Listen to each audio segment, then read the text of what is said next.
It was a chilly Friday evening in the quaint town of Brooksville. The sun had just set, creating a dim twilight that blurred the lines between day and night. Tom Anderson didn't need to decide whether to turn on his headlights as he pulled into his garage on Maple Street.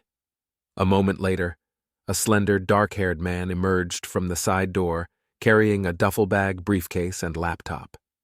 Years of experience allowed him to handle the items with ease. He entered his house quietly, knowing his wife, Emma, wasn't home. In the living room, he placed his briefcase and laptop on the couch and his garment bag at the stairs. After hanging his coat in the closet, he removed his jacket and tie, undoing the top buttons of his shirt. Tom had just returned from a regional meeting of managers at Synergy Corp, where, despite not being a manager, his expertise as a top systems analyst was crucial. Tom had told Emma he'd be back on Sunday night, claiming the meeting was followed by weekend seminars. He had his reasons for this deception, primarily his growing suspicion about Emma's fidelity. Regretting not bringing comfortable clothes, he knew Emma would have questioned why he had done so.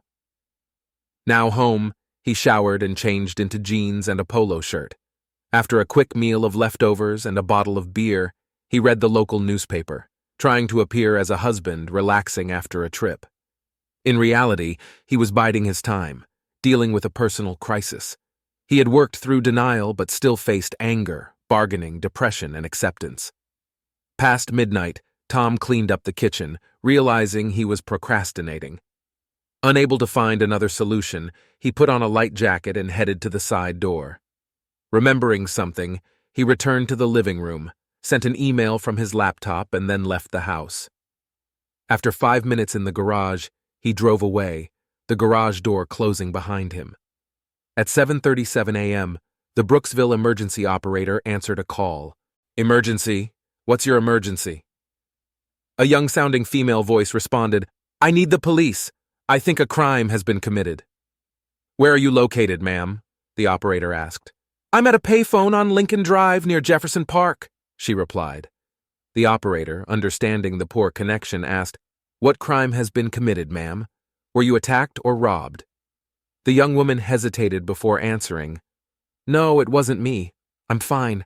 I was running through the park on the access road to the picnic areas and saw a car parked there. The doors were open, lights on, and there was a lot of blood." The emergency operator, now very interested, asked, "Will an ambulance be needed? Are there any injuries?" "No, no one was there, just an empty car and blood," the woman added. "I didn't look around much. I was scared someone might come after me, so I ran to this payphone to call you." "You did the right thing. A car's on the way and should be there in less than 10 minutes. Please wait for the officers so you can show them the exact location." Alarmed, the caller replied, "No, I'm not waiting. What if they come after me? I'm going home." She then hung up. The emergency operator stared at the screen as the call ended. "Damn it! I hope I didn't divert officers from something more important." Around 2 o'clock in the afternoon, Detective John Carter arrived at the Anderson house. A blonde woman pulled into the driveway as he got out of his car. He quickly approached her. "Excuse me, I'm looking for Mrs. Anderson." She turned, pulling a suitcase from the car, and replied, "I'm Emma Anderson. Do I know you?" "No, ma'am. I'm Detective John Carter from the Brooksville Police. We're trying to locate your husband, Tom Anderson. His car was found abandoned in Jefferson Park this morning." He showed his badge and ID. Emma looked concerned but then said, "Tom is in Boston. He always leaves his car at the airport. You must be mistaken." Detective Carter insisted, "We're sure it's his car. Both the license plate and VIN match his registration." Confused, she walked toward the side door. "If it's his car, it must have been stolen from the airport. I don't know what else to tell you." Carter persisted, "When did you last speak to your husband? Could you call him now to make sure he's in Boston? Does he have a cell phone you can call?" Emma stopped, put down her bag, and rummaged through her purse for her phone. "He called me yesterday morning from Boston. I'll call him now." She dialed his number, but a phone rang in the detective's pocket. He answered, "Hello?" Mrs. Anderson, surprised, asked, "How did you get Tom's cell phone?" Carter replied, "I can't give it to you. It's evidence in a possible major crime. It was found in your husband's car. Emma, now more concerned, asked, Major crime? What do you mean? Your husband's car was found with the doors open and a bullet hole. We need to find him to rule him out as a sufferer or suspect. Could you call his hotel in Boston? Emma picked up her briefcase and said, Sure, the hotel number is in my address book. He always stays at the same Holiday Inn. Come inside and we'll sort this out. Inside the kitchen, she quickly found the number and called the hotel, but after hanging up, she turned to the detective. Tom's briefcase and laptop are in the living room. I don't understand. The detective, looking thoughtful, called his colleague. Hi, Dave. It's John. I need a search warrant for the Anderson house. We need to determine if Mr. Anderson is a sufferer or a suspect. Bring it here ASAP. I'll be waiting. He hung up and sat down across from Emma. A search warrant. You can search all you want. Just ask. I want you to find my husband. Detective Carter replied, I need to follow protocol. If your husband is involved in anything illegal, any evidence found without a warrant can't be used in court. Emma, angry, said, Illegal? Tom isn't involved in anything illegal. He works with computers. Carter asked, Why did he come back to town without telling you? Emma turned pale and whispered, Oh no, he can't be. Panicked, she said. I have no idea why he came home early. All I know is he's not involved in anything illegal. Her panic grew. Tom could be hurt somewhere. You have to find him. Detective Carter more gently said, We don't know anything for sure yet, Mrs. Anderson. I need to do things right.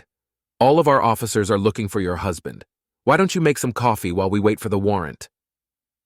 His sympathetic tone calmed Emma, and she began to make coffee.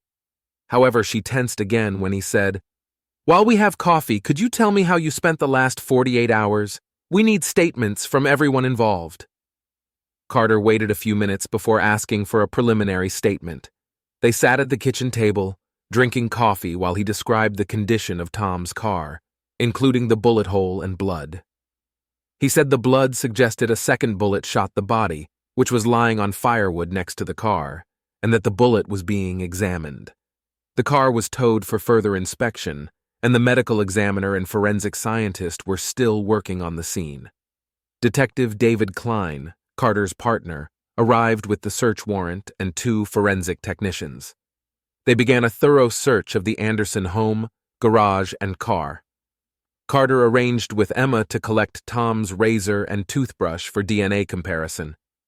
Emma was so distressed that Carter asked her to stay on the couch while they finished the search. After an hour, they decided to take only Tom's briefcase, laptop, and DNA samples. The laptop was password protected. Mrs. Anderson, do you know your husband's laptop password? Carter asked. Emma, hopeful to help, said, It used to be his first and last name and his birth year. Try Tom Anderson 1975. It should work. None of the variations worked. Carter reassured her, Our technicians will find a way around it. The items were stored in the forensic van. Carter sat with Emma to get her statement. So, Mrs. Anderson, I need some basic information about your whereabouts this weekend. Let's start with Friday morning. Emma took a deep breath. Friday morning, I did chores around the house. Tom called from Boston around 1 o'clock or 1:30, apologizing for not being home. I went shopping until 4:30, then came home. After dinner around 7:30, I went to a friend's house and stayed the night. This morning, I got up late, took my time, and got home around 2 o'clock.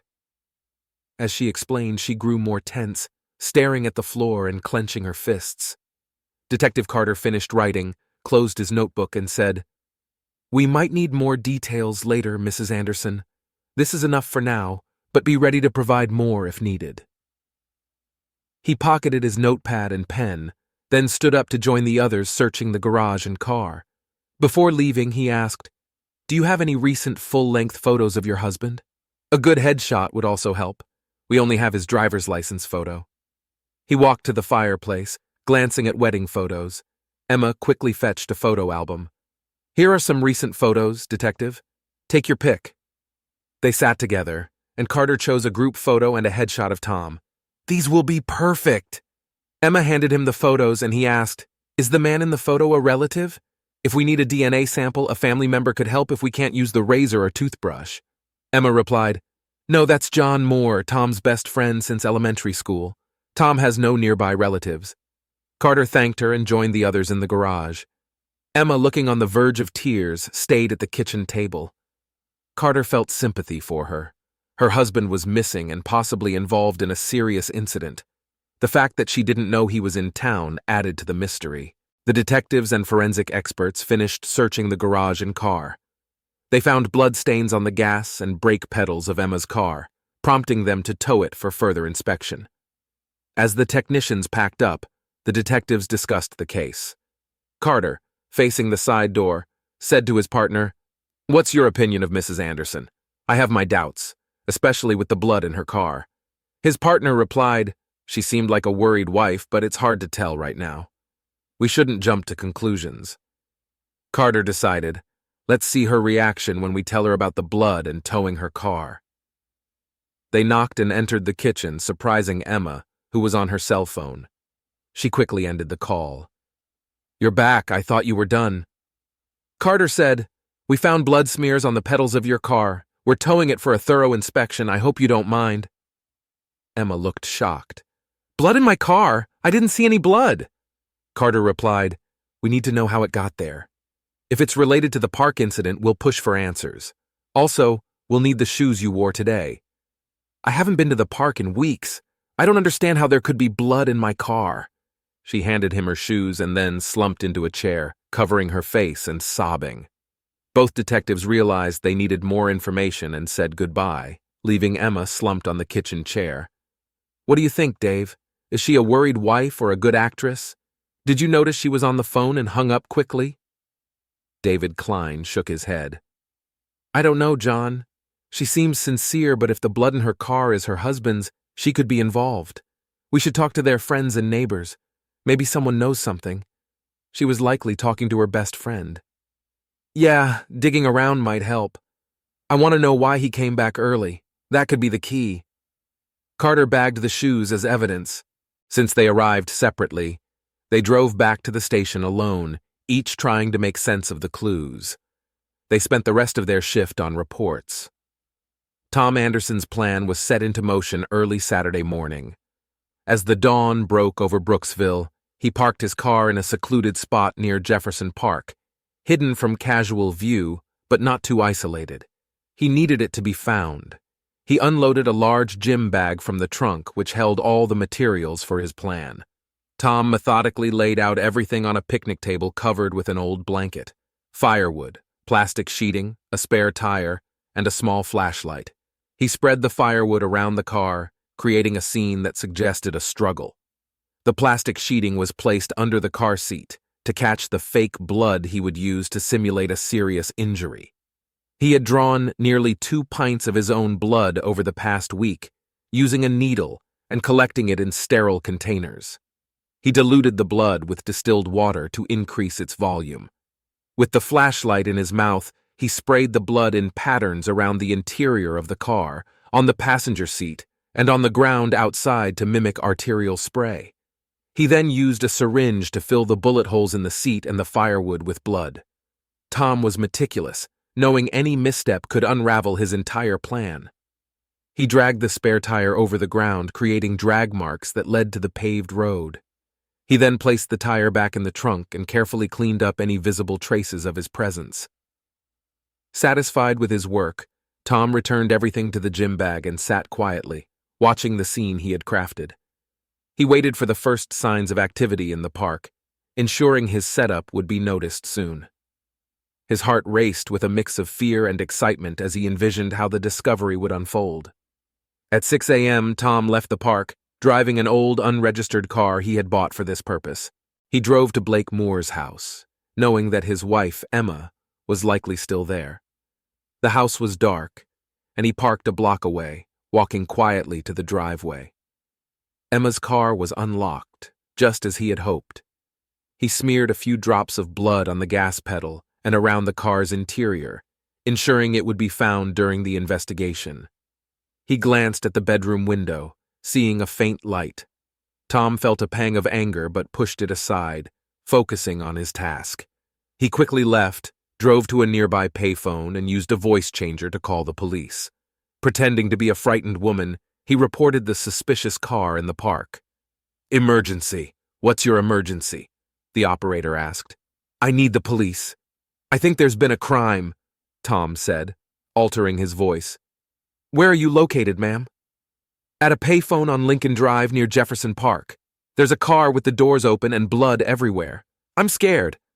"Please stay where you are. An officer will be there in less than 10 minutes. "No, I can't wait. What if someone comes after me? I'm going home." He hung up, ensuring the call would lead the police to the scene quickly. Tom disposed of the voice changer, gloves, and other materials in a river under the old Pine Street Bridge, watching them sink into the murky water.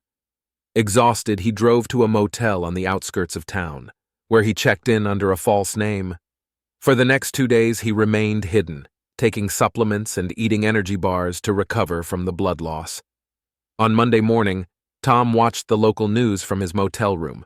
The headline was exactly as he had hoped: "Local man missing, car found abandoned in park." He saw footage of detectives and forensic teams at the scene, their serious expressions validating the effectiveness of his setup. He felt a grim satisfaction. Detective John Carter and his partner David Klein arrived at the scene in Jefferson Park early Monday morning. The police tape cordoned off the area around Tom Anderson's car, which was surrounded by evidence markers and forensic technicians. The grim sight of the blood-smeared vehicle painted a chilling picture. Carter approached the lead forensic technician, Sarah Mitchell. "What do we have, Sarah?" Mitchell glanced up from her work. "It's a mess, John. Blood in the passenger seat, on the ground, and some drag marks leading away from the car.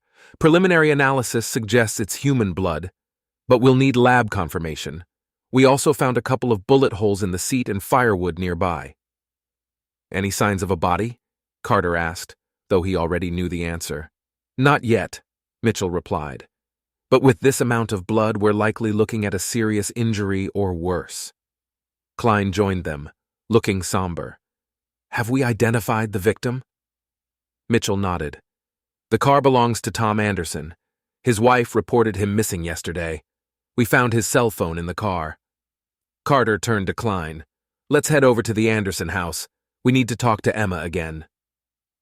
Emma Anderson was sitting at the kitchen table, her hands wrapped around a mug of coffee when the detectives arrived. She looked up, her eyes red from lack of sleep. "Mrs. Anderson, we need to ask you a few more questions," Carter said gently as they sat down across from her. Emma nodded. "Anything to help find Tom?" "We've found more blood in your car and on your shoes. Can you explain how it got there?" Carter asked, watching her closely. Emma's eyes widened in shock. "Blood in my car? On my shoes?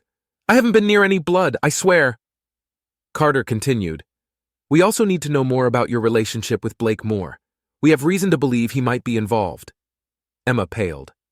"Blake is Tom's best friend. He wouldn't hurt him." "Are you having an affair with Mr. Moore?"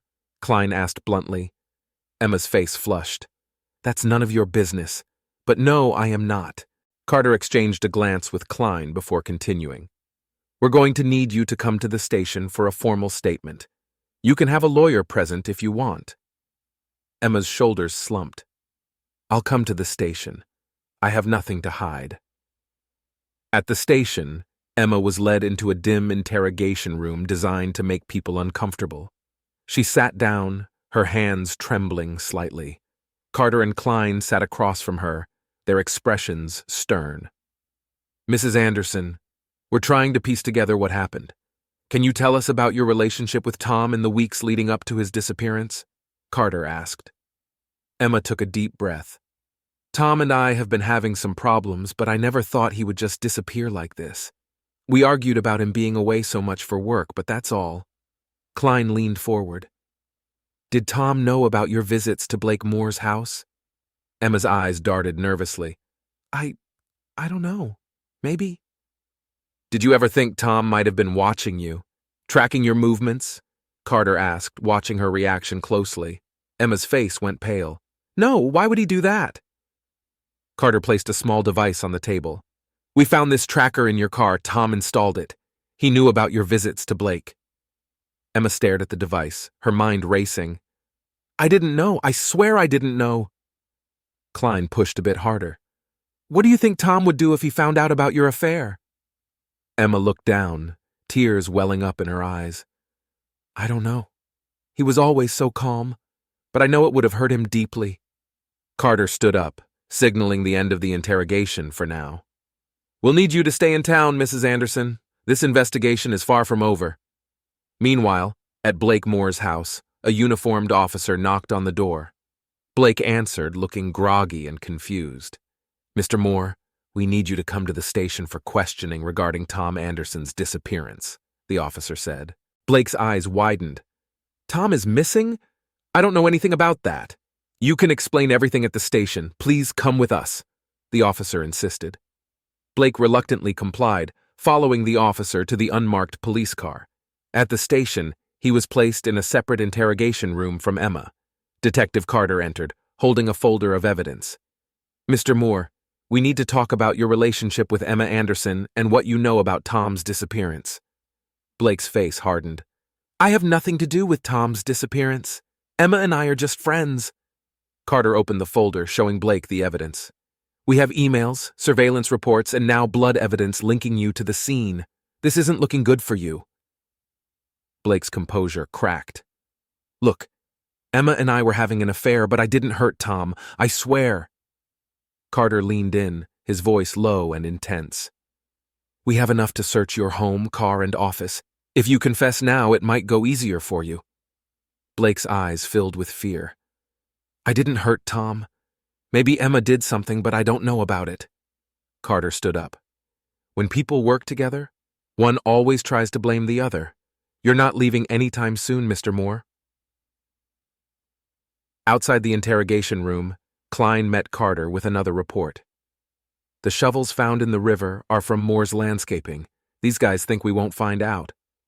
Carter nodded. Let's present this to the district attorney. We have enough to press charges. Half an hour later, Emma Anderson and Blake Moore were formally charged with the homicide of Tom Anderson.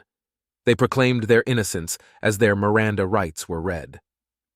After the arraignment, Emma and Blake were fingerprinted and photographed, neither needing to be told not to smile as they were led back to their cells. What are we going to do, Blake? They can't believe we did anything to Tom, can they? Emma asked, still sniffing. We need our own lawyers or maybe share one to save money since we're accused of the same thing. But this is all wrong. I think Tom set us up, Blake replied, frustrated. You can't believe that, can you? Why would Tom go to such extremes? Emma asked, shocked. I don't think you knew Tom as well as you thought. I'm amazed he didn't do something drastic when he found out about us. If I thought he'd find out, I wouldn't have touched you, Blake replied, shaking his head. Emma listened to Blake's words, feeling a mix of guilt and confusion. They sat in their cells, separated by concrete walls but able to talk easily. Emma suggested, I could call Robert Graham, our attorney. Maybe he can represent both of us and split the costs. They agreed, and Emma got an officer's attention to make a call. However, Robert Graham declined due to his involvement in Tom's divorce proceedings, recommending his colleague Basil Smith instead. Emma agreed, and Smith was on his way. Blake was pleased to hear this and thanked Emma. They waited in their cells until Basil Smith, a seasoned lawyer, arrived. The introductions were brief, and Smith reviewed the charges. So, you're both charged with Tom Anderson's homicide. What did the officers tell you? Mrs. Anderson, you first, just the main points. Emma recounted her story, ending in tears. I had nothing to do with it. I love Tom. I couldn't hurt him. Smith then turned to Blake. Your turn, briefly. Blake summarized his experience, asserting, We had nothing to do with Tom's disappearance. I think Tom organized this to frame us.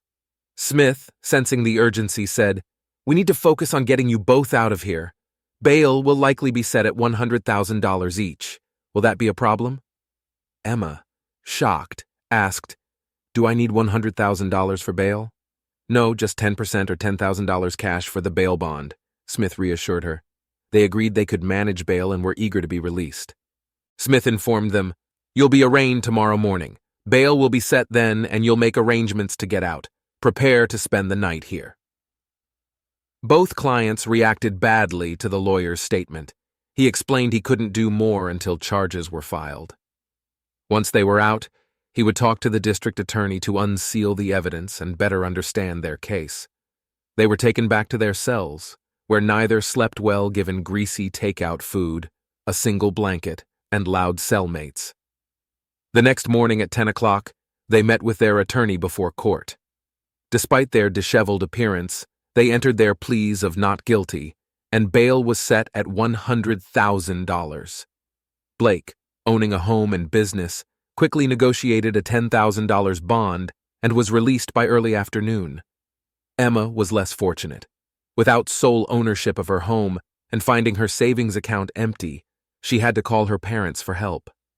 After much persuasion, they agreed to provide the $10,000. However, the delay meant she spent another night in jail. Emma Anderson sat in her cell, staring at the cold concrete walls. The sound of metal clanging echoed through the corridor as the guards made their rounds. She couldn't believe this was happening.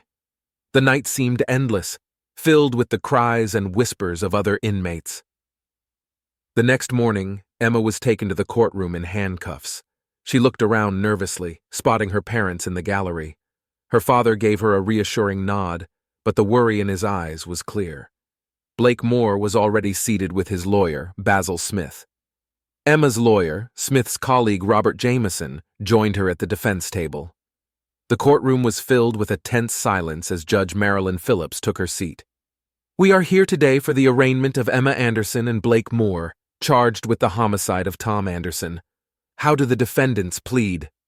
Both Emma and Blake stood.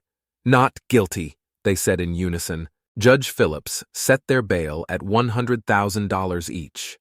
Blake, having the means, was released first. Emma's parents managed to gather the funds later that day, securing her release. The weight of the trial ahead hung heavy over them as they left the courthouse. In the weeks leading up to the trial, Smith and Jameson worked tirelessly to build a defense. They pored over the evidence, scrutinizing every detail. Emma and Blake's alibis were shaky, but Smith was determined to find a way to prove their innocence. The trial began on a rainy Monday morning. The prosecution, led by Assistant District Attorney Laura Bennett, presented their case with confidence. She painted a picture of a cold-blooded plot hatched by Emma and Blake, driven by their illicit affair. "Members of the jury, the evidence will show that Emma Anderson and Blake Moore conspired to eliminate Tom Anderson. They planned this carefully, staging the scene to cover their tracks," Bennett said in her opening statement. Smith countered with a plea for reason. "Ladies and gentlemen of the jury, the prosecution's case is built on circumstantial evidence. There is no body, and the so-called proof of a conspiracy is nothing more than a series of coincidences. We ask you to look beyond the surface and see the truth." The prosecution called their first witness, Detective John Carter. He described the discovery of Tom's car and the evidence collected at the scene. The jury listened intently as he recounted the details. "Detective Carter, can you tell us about the blood evidence found in Emma Anderson's car?" Bennett asked. "Yes, we found blood smears on the gas and brake pedals. The lab confirmed it was Tom Anderson's blood," Carter replied. Smith cross-examined, challenging the reliability of the evidence. "Detective, is it possible that someone else could have planted the blood in Mrs. Anderson's car?" Carter hesitated. "It's unlikely, but not impossible." The prosecution then called forensic technician Sarah Mitchell to the stand. She explained the blood patterns and how they suggested a struggle had occurred in the car. "Miss Mitchell, what conclusions did you draw from the blood evidence?" Bennett asked. "The blood patterns indicate a significant amount of blood loss, consistent with a severe injury. The presence of blood in the car and on the ground suggests a struggle took place," Mitchell testified. Smith's cross-examination aimed to cast doubt. "Miss Mitchell, could the blood patterns have been staged to look like a struggle?" Mitchell frowned. "It would be difficult, but theoretically possible." The courtroom buzzed with whispers as the defense poked holes in the prosecution's case. The tension was palpable as the trial progressed. The next witness was Dr. Peter Lawrence, the medical examiner. He detailed the forensic analysis and the likely cause of Tom's presumed death. "Dr. Lawrence, based on your analysis, what can you tell us about the blood evidence?" Bennett asked. "Given the volume of blood found, it is highly likely that Tom Anderson suffered a fatal injury. The patterns and amount of blood loss suggest he could not have survived without immediate medical attention," Dr. Lawrence explained. Smith questioned the certainty of his conclusions. "Dr. Lawrence, without a body, how can you be certain that Tom Anderson is dead?" Dr. Lawrence sighed. "The amount of blood found is consistent with fatal injuries. While it's true we don't have a body, the forensic evidence strongly suggests he did not survive." As the trial continued, the prosecution introduced emails and surveillance footage showing Emma and Blake together. Bennett emphasized their affair, arguing it was the motive for their actions. "These emails clearly show the intimate relationship between the defendants. Their affair provided the motive to eliminate Tom Anderson," Bennett argued. Smith countered by highlighting the lack of direct evidence linking Emma and Blake to Tom's disappearance. "The prosecution wants you to believe that an affair is enough motive for murder. But where is the proof? Where is the body?" Emma took the stand, her voice shaking as she recounted the events leading up to Tom's disappearance. She admitted to the affair but denied any involvement in harming her husband. "I loved Tom. Despite our problems, I would never hurt him," Emma said, tears streaming down her face. Bennett's cross-examination was relentless. "Mrs. Anderson, if you loved your husband, why were you having an affair with his best friend?" Emma struggled to find the words. "I was lonely. Tom was always away for work. Blake was there for me. But that doesn't mean I wanted Tom dead." Blake also testified, echoing Emma's claims of innocence. He insisted that Tom must have staged the scene to frame them. "Tom was a smart man. If he found out about us, he might have done something drastic to set us up," Blake argued. The closing arguments were intense. Bennett urged the jury to see the evidence for what it was, proof of a calculated plan to eliminate Tom Anderson. Members of the jury, the defendants had the motive, the opportunity, and the means. The blood evidence, the affair, and their lies all point to their guilt, Bennett concluded. Smith appealed to the jury's sense of doubt. "Ladies and gentlemen, the prosecution has built a case on assumptions and circumstantial evidence. There is no body, no direct proof of murder. You must find my clients not guilty." The jury deliberated for 2 days, the tension in the courtroom growing with each passing hour. Finally, they returned with a verdict. The foreperson stood, clearing her throat. "In the case of the state versus Emma Anderson and Blake Moore, we find the defendants guilty of second-degree homicide." The courtroom erupted in a mix of gasps and whispers. Emma collapsed into tears, while Blake pounded his fist in frustration. Judge Phillips sentenced them to 15 years to life, the weight of the decision heavy in the air. 18 months had passed since Emma Anderson and Blake Moore were convicted and sent to prison for the presumed murder of Tom Anderson. Life behind bars was grueling. Emma had adapted to the routine but lived in a constant state of despair, often thinking about her life before everything fell apart. Meanwhile, Blake struggled to maintain his composure.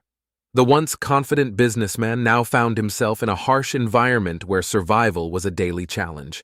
Both held on to a slim hope that somehow their innocence would be proven. One quiet Wednesday morning, a package arrived at the office of the Innocence Project in New York City. The receptionist, curious about the unmarked package, handed it to Tony Kelly, a young lawyer passionate about helping those wrongfully convicted.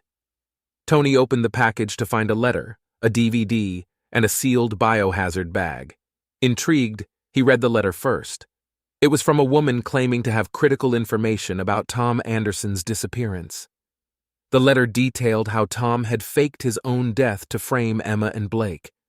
The letter began, "My name is not important, but the information I have could change the lives of 2 people wrongfully convicted. Tom Anderson is alive. He came to me over a year ago using a different identity. He has been hiding and living a new life." Tony's heart raced as he continued reading. The letter explained how Tom had meticulously planned the entire setup, from staging the crime scene to planting evidence to incriminate Emma and Blake. The letter was accompanied by a DVD containing footage of Tom explaining his actions and the biohazard bag containing his fingerprints and DNA samples. Tony immediately brought the package to his supervisor, Linda Garrett, a senior attorney at the Innocence Project. "Linda, you need to see this," he said, handing her the letter and the accompanying evidence. Linda read through the materials, her expression shifting from skepticism to shock. "If this is real, we need to act fast. This could exonerate Emma and Blake." They contacted the district attorney's office in Brooksville, providing them with the new evidence.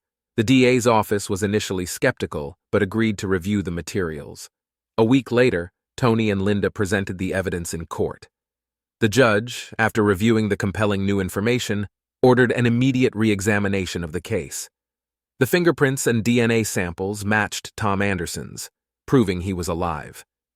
Emma and Blake were brought back to the courtroom, their shackles clinking as they entered. The atmosphere was tense as Judge Phillips took her seat. "We are here today to review new evidence in the case of Emma Anderson and Blake Moore," Judge Phillips began. "The court has received substantial new evidence suggesting that Tom Anderson is alive and that the defendants were wrongfully convicted." Assistant District Attorney Laura Bennett, who had prosecuted the original case, stood to address the court. "Your Honor, after reviewing the new evidence, the state agrees that Emma Anderson and Blake Moore were wrongfully convicted. We move to vacate their convictions and release them immediately." The courtroom buzzed with astonishment. Emma covered her mouth in disbelief, tears streaming down her face. Blake looked equally stunned, his eyes wide with shock. Judge Phillips banged her gavel to restore order. "In light of the new evidence, the court vacates the convictions of Emma Anderson and Blake Moore. They are to be released immediately." Emma and Blake were freed later that day. The sunlight felt surreal as they stepped out of the courthouse, finally free after 18 months of wrongful imprisonment. Emma's parents were there, embracing her with tears of joy and relief. Blake, with no family to greet him, stood alone, taking in the reality of his newfound freedom. Despite their release, both Emma and Blake faced a challenging road ahead. Their reputations had been tarnished, and their lives had been turned upside down. They received compensation from the state, but no amount of money could erase the trauma they had endured. A month after their release, Emma received a large envelope at her new apartment. Inside was a letter from Tom. She recognized his handwriting immediately, her heart pounding as she opened it. "Emma, I'm sorry for everything. I know I put you through hell. My anger and hurt drove me to do something unforgivable. I've started a new life, and I hope you can do the same. I never intended for things to go this far. I wish you peace and happiness. Goodbye, Tom." Emma stared at the letter, a mix of anger and sadness washing over her. She felt no relief from his words, only a deep sense of loss and betrayal. Meanwhile, Blake tried to rebuild his life. He had lost his business, his home, and many friends. The small compensation from the state was a mere fraction of what he had lost. Determined to start anew, he moved to another town, hoping to leave the past behind. The story of Tom's deception and the wrongful convictions of Emma and Blake made headlines. The public was shocked and outraged, and the case became a symbol of the flaws in the justice system. Tony Kelly, who had uncovered the truth, received a commendation for his work. The Innocence Project used the case to advocate for reforms, emphasizing the need for better investigative procedures and safeguards against wrongful convictions. For Emma and Blake, the journey to heal and move forward was just beginning. They had been exonerated, but the scars of their ordeal remained. Each step forward was a reminder of the past they had to overcome, but with time, they hoped to find peace and rebuild their lives. In the months following their release, Emma Anderson and Blake Moore faced the daunting task of rebuilding their lives. The media coverage had subsided, but the personal repercussions were far from over. Both carried the weight of their wrongful convictions, and the scars ran deep. Emma moved back in with her parents in a quiet suburb, seeking solace in their familiar presence. She spent her days trying to find work, but the stigma of her past followed her like a shadow. Employers were hesitant to hire someone with such a controversial history, despite her exoneration. Her nights were often restless, plagued by nightmares of her time in prison and the betrayal that led to it. She began seeing a therapist, Dr. Rachel Carter, who specialized in trauma. Through their sessions, Emma slowly started to unpack her pain and guilt. "Emma, it's important to remember that you were a victim too. Tom's actions were calculated and cruel," Dr. Carter said during one session. Emma nodded, tears in her eyes. "I know, but it's hard to let go of the anger. He destroyed so much of my life. It's a process, and it will take time. But you're strong, and you have the support of your family," Dr. Carter reassured her. Blake, on the other hand, decided to leave Brooksville entirely. He moved to a small town in Colorado, hoping for a fresh start. The compensation he received allowed him to rent a modest apartment and start a small landscaping business. It wasn't much, but it was a start. He spent his days working hard, finding solace in the physical labor. It was a way to distract himself from the thoughts that haunted him. At night, he often found himself replaying the events in his mind, wondering how things had gone so wrong. One evening, as he sat on his porch, Blake received a letter from Emma. It was unexpected, and he hesitated before opening it. "Blake, I hope this letter finds you well. I wanted to reach out and see how you are doing. It's been a few months since our release, and I find myself thinking about everything we've been through. I know we didn't part on the best terms, but I wanted you to know that I hold no ill will towards you. Tom's actions hurt us both deeply, and I think it's important that we try to move forward. If you're ever in town, I'd like to catch up and see how you're doing. Maybe we can find some closure together. Take care, Emma." Blake folded the letter and sighed. He appreciated the gesture, but he wasn't sure if he was ready to face Emma again. The wounds were still too fresh. In Brooksville, the Innocence Project continued to advocate for reforms. Tony Kelly became a prominent voice, using Emma and Blake's case to highlight the need for better safeguards against wrongful convictions. His dedication to the cause brought about significant changes in the legal system, ensuring more rigorous standards for evidence and investigations. Tony often thought about Emma and Blake, wondering how they were coping. He reached out to them periodically, offering support and resources. He knew their journey to healing was just beginning, and he wanted to help in any way he could. A year after their release, Emma decided to take a bold step. She contacted a local journalist, Karen Thompson, who had covered her trial extensively. Emma wanted to tell her story, not just to clear her name, but to raise awareness about the flaws in the justice system. Karen agreed, and they spent several weeks preparing an in-depth piece. Emma recounted her life before the trial, the horror of her wrongful conviction, and the challenges she faced upon release. "The world needs to know what happened," Emma said during one of their meetings. "People need to understand that this can happen to anyone." The article was published in a major newspaper, drawing widespread attention. It sparked conversations about the criminal justice system and the importance of reforms. Emma received letters of support from strangers, and job offers began to come in. Blake, inspired by Emma's courage, decided to share his story as well. He wrote a memoir detailing his experience, hoping it would serve as a cautionary tale and a beacon of hope for others in similar situations.